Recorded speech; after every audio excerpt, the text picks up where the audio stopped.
So let's do the trunk and the branches. Using our same round brush, we're going to mix up a puddle of burnt umber. That's that really nice deep dark brown. It seems obvious that a trunk would be brown, but we're going to add some other colors in here. I think it has more texture and just makes it more interesting. So just the pure burnt umber. I'm going to do a little puddle of ultramarine. These two colors together, if you mix them together, really get a dark, dark, dark, dark. So I'm going to have two little puddles there, brown, burnt umber, and ultramarine. And I didn't change my water. I did wipe the palette clean. I didn't change my water. If you want to change your water, that's fine. You can do that. And the third puddle I'm going to make is a little puddle of purple. Ooh, it's really rich. That's okay. And I'm going to go back and forth between these three. Similar to the wet on wet we did before, the colors will bleed into each other, and it's going to be really nice. Something I do want to get handy is, oh yeah, I still have it. I still have my paper towel from earlier. Because we're going to lift out maybe as we go. Again, keeping in mind that the light's coming from this side. So the paint's going to spread, but we might want to go in and lift out some lighter colors. Okay, let's start with this dark bottom here. I'm going to just using that plain burnt umber to sort of get some general shape, the general shape here. And I'm just using that one dip into the color and spreading it out. We can make this darker, we can make it lighter. We're going to add other colors in. I'm just going to start with this. And at the bottom here, I'm just going to sort of trail off. We are going to do a bit of a shadow under there. This is just to get that shape of that trunk.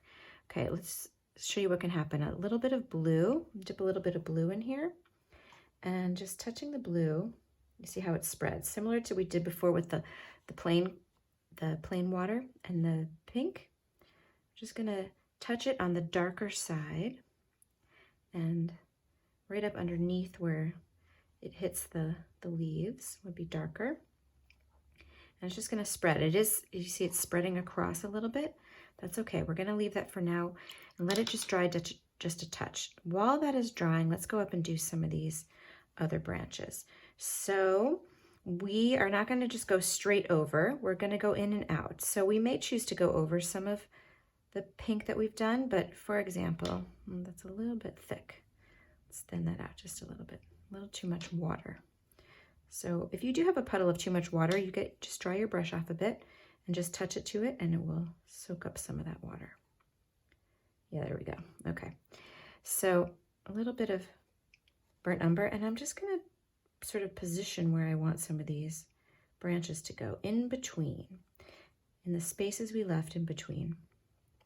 Now, I'm just making this up as I go. I'm going to go back and forth between the ultramarine and the burnt umber. Not too much water on there. And around the blossoms. Now, something to keep in mind as you're doing this is that branches start thick when they're down by the trunk. And as they move up and out, they will get thinner. And so your branches that you are painting should do the same. And branches have a little bit of rhyme, a little bit of reason, but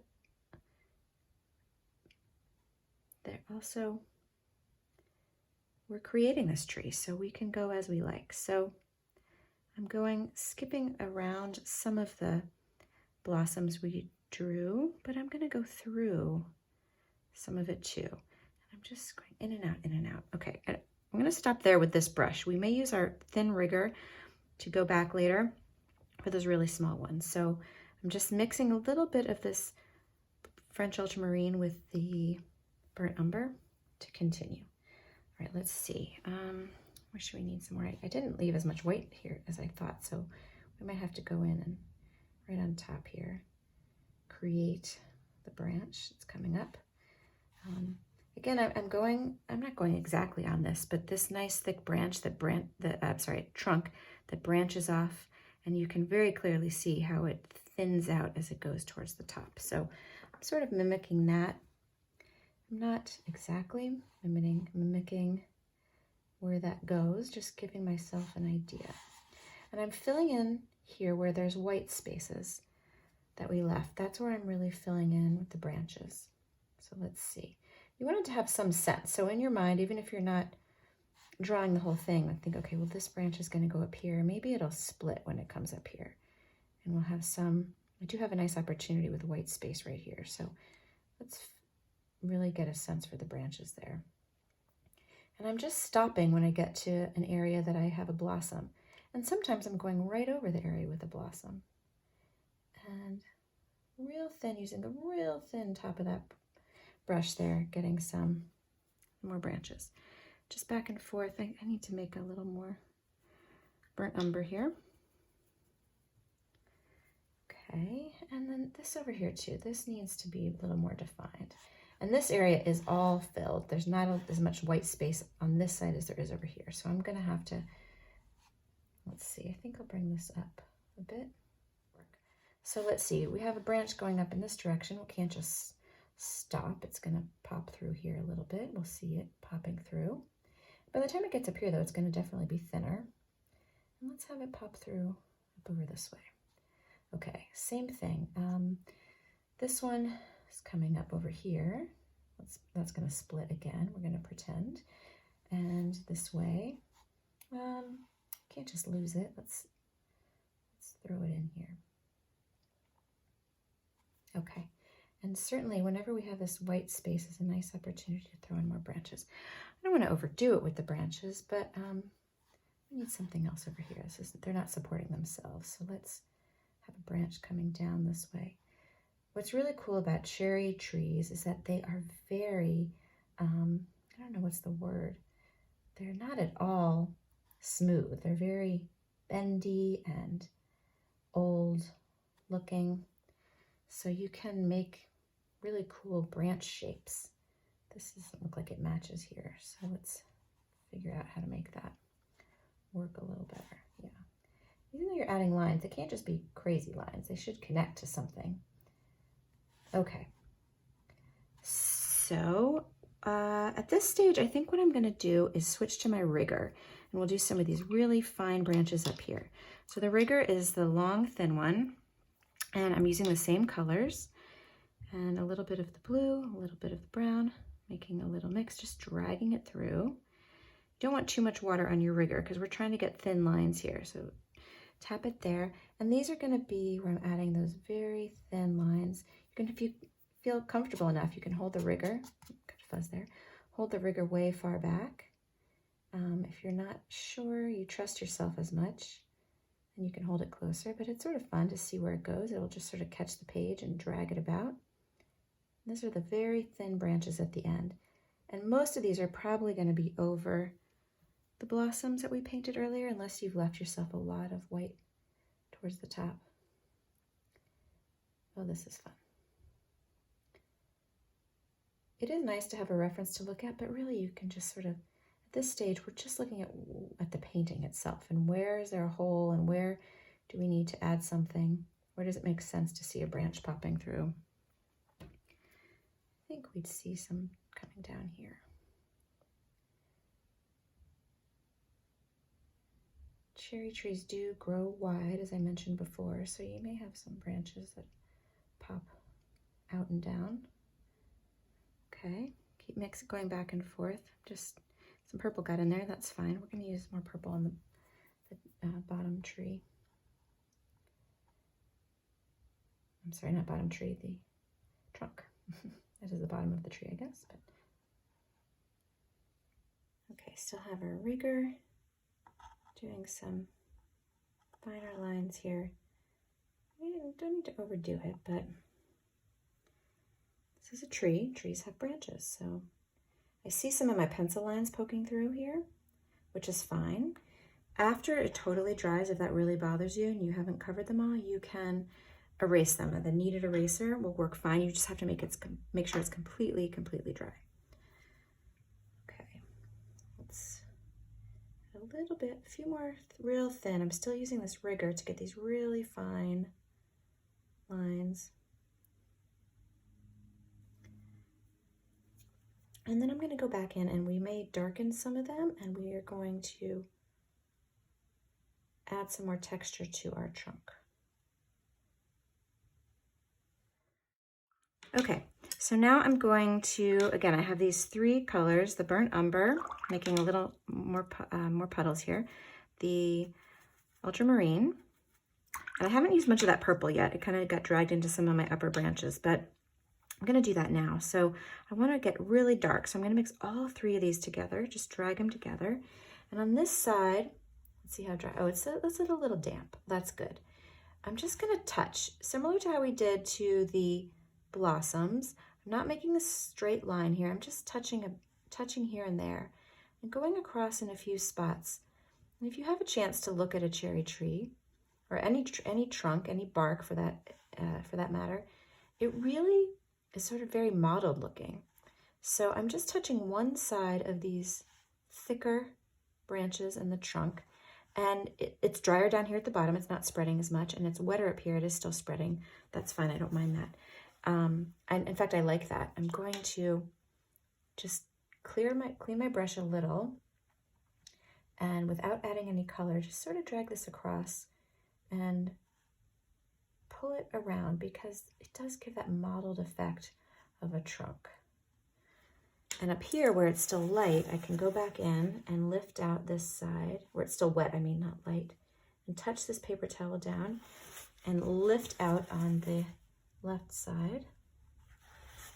Oh, it's not working that well. I guess it's drier than I thought. Oh, there we go. And lift it out. I'm back to my round brush here. You can use the rigger if you want, but for right now, I think the round's working just fine. And I'm going to do that too in some spots up here. I'm going to get this darker mixture that now has all three of these colors mixed in together. And just right, maybe where I'm going to touch is right underneath a grouping of branches. I'm sorry, a grouping of blossoms. So, you know, just at the, right where it would be popping out, that's probably where it would be darker. The shadow of the branches would be there. So I'm just touching along at the top there. And now that you can see where some of these have dried lighter, you can go back in with this now and darken them up a bit, now that you have an idea of where they're going to be placed. And just dabbing, we're not doing straight lines, just dabbing will give that mottled effect, even on these thinner branches at the top. It might not be something you notice right away, but your eye will pick it up. It's a subtle indication of a branch and the texture there. And you can add more in if you feel like it. Now fill it in. Some of these have gotten a little lighter, so I'm just with the very thin part here. You can go back and forth on these thinner ones, if you want to darken them, use your rigger to do so. I just happen to have a few hairs of the top of this that make it really nice and thin, so I'm able to do that. This is starting to dry nicely. I like that look a lot, that mottled look. Maybe more at the bottom, and sometimes at the bottom when it branches out, it does widen a little bit at the bottom where the root bed comes out. There may be, you know, a little bit of a separation. So let's see if we can mimic that and add a little shadow and a little shadow of a V here in there. That's a little dark. Let's see how that dries. Might be too dark. Yeah, let's give it a little dab. All right, let's see. I want to add a little bit more darkness over here because there's a little blossom heavy on this side. So if that were to be true, then the branches that we would see would probably be a little darker. They'd be a little more in shadow. Okay. I could play around with this forever, but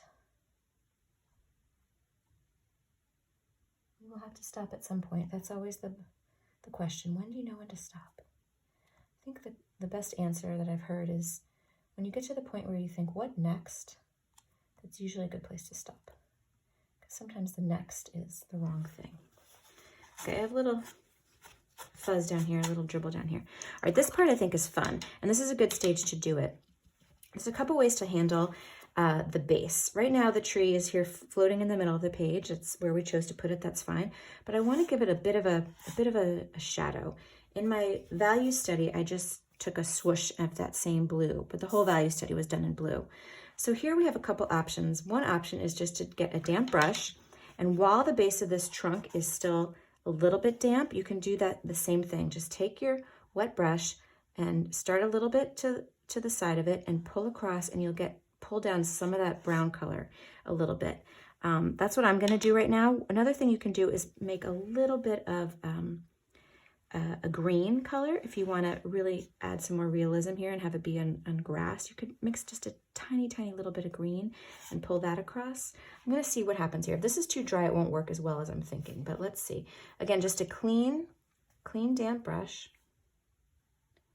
Picking up some of that color there and just sort of let it go off. It's very subtle, isn't it? You know, I don't mind it. I don't mind it being that subtle. What I think I would like though is a little bit, let's try going back in this direction, see if we can pick up there. I sort of like that. It's very, very subtle. Can you even see? It's very subtle. Maybe what I'll do to emphasize that a little bit more, as that's still wet, I'm gonna go back into my mix here and just touch down. Just touch down a little bit at the bottom of that trunk. See what happens. That might spread a little bit nicer. Just nudging it a little as I need. Okay, that's gonna spread a little more. And what I'm doing now is moving it. I'd like it to go that direction. So physics here, a little bit of moving it along. And I might try one more swoosh. Okay, let's try one more swoosh. Okay, there we go. Now I like that. And that's it. But we are not finished. The most important thing is still left to do. And now we're going to use our third brush, which is our little script brush, and we need to sign it. You should always sign your paintings. Now, I've already planned how I want this to be matted, and where I've taped it is where I want it to go on the page. So when I'm signing it, I know I have this white space is going to remain because I have a little bit on the side to be matted. So I don't have to sign it right up here. I can sign it farther down here, but you can make that choice aesthetically. You can also choose what color you want to sign it in. I sometimes sign in red, sometimes in blue, brown. I think what I'm going to do for this is some of the pink that we started with. So I'm going to go back, mix myself a little bit of that rose madder, and it can be a little thicker this time. You want to go, and this is something you can practice. It's also easier if you just want to do your initials. So let's do that. Your initials, if you want to put the year, you can do that. And there we go.